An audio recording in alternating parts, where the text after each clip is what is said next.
Hello Virgo, Sun, Moon, Rising, and Venus signs. Kamusta kayo? Sana po nasa mabuti kayong kalagayan.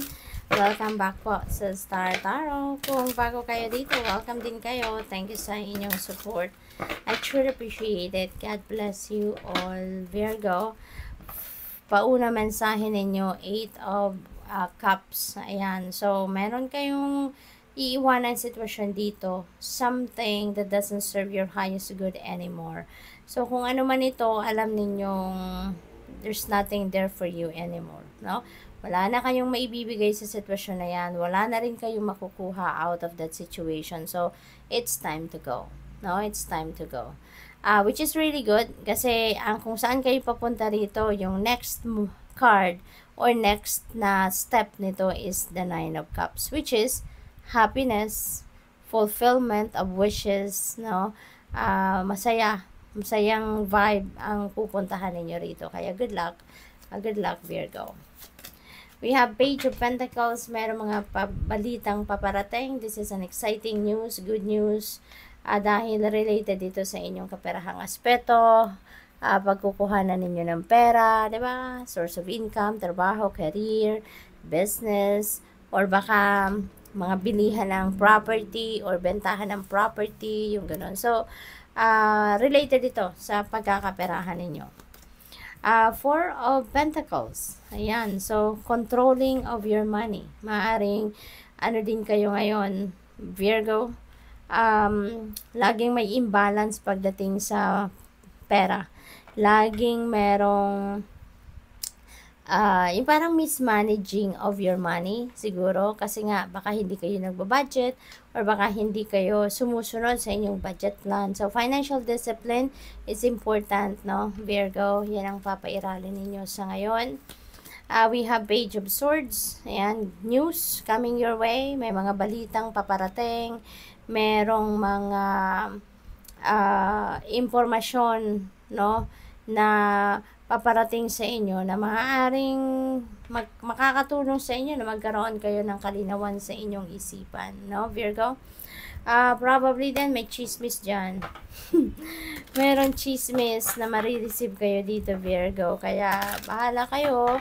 It's all up to you on how you're going to ang tawag dito, kung paano ninyo i-navigate yung sitwasyon na yan, paano ninyo i-handle ang mga chismis na yan. We have a change in the wind. Merong pagbabago sa sitwasyon ninyo sa ngayon.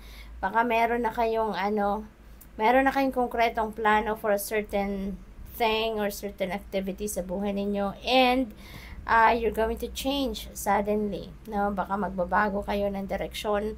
Magbabago kayo ng plano. Maaring maisasantabi ninyo ang konkreto nyo ng plano. At, sorry po, nagalaw ang camera. At baka ngayon, i-consider ninyo ang ibang sitwasyon. Maybe there are opportunities kasi, no, na that will support that,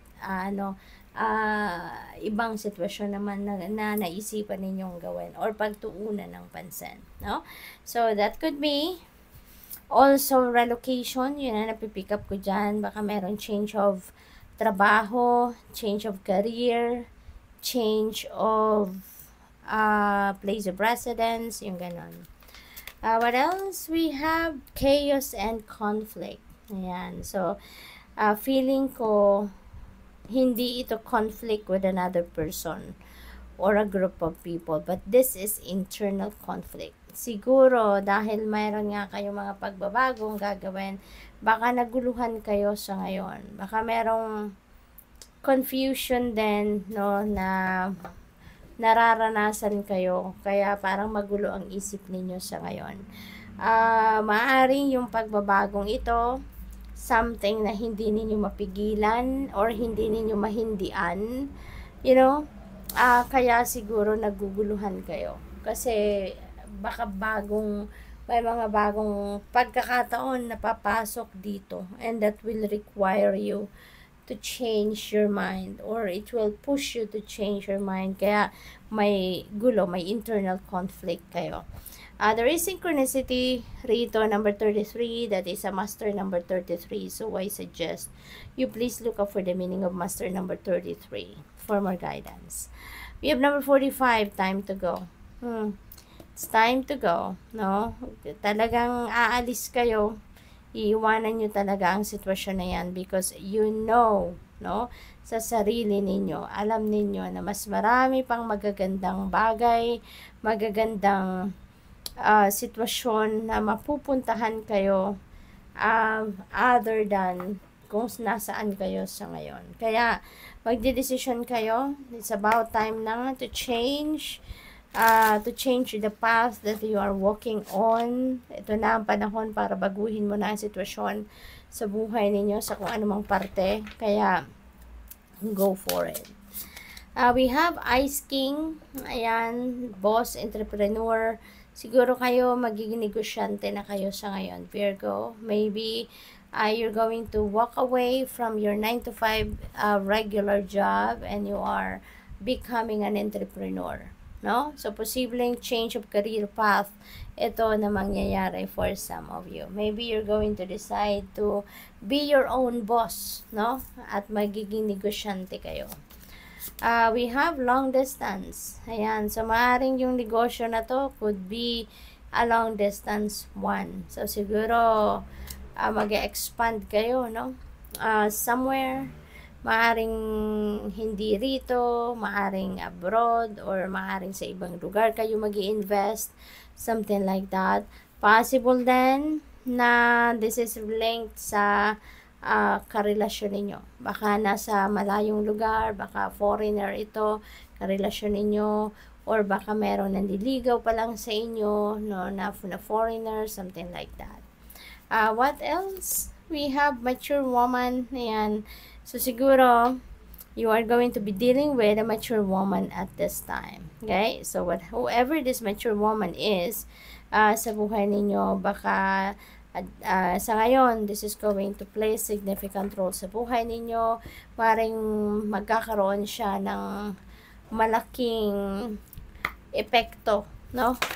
Sa buhay ninyo. May malaking participation ito sa buhay ninyo at this time. Competition.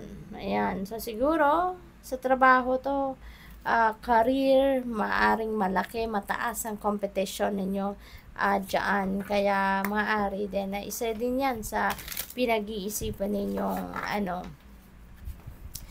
pagbabago, no? Or babaguhin ninyo ang sitwasyon ninyo dyan and maaaring umatras kayo sa competition na yan para tahimik ang lahat or you're going for it, no? So, maaaring yun din ang pinag-iisipan ninyo kaya naguguluhan kayo.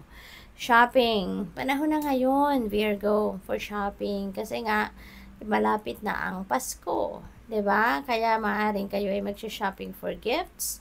Possible na gano'n, maaaring ipag-shopping ninyo yung parents ninyo, ipag-shopping ninyo ang mga lolo at lola ninyo, if you have lolo and lola pa, or maaaring kasama mo sila, no, na mag-shopping. So, very nice.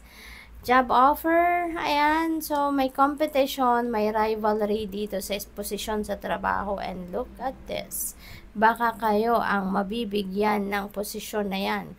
Kung ano man ang pinag-aagawan, no, sa trabaho, maaaring kayo mabibigyan ng job offer. So, congrats. That's all I have for you for today. Thank you for watching. Love and light. Namaste.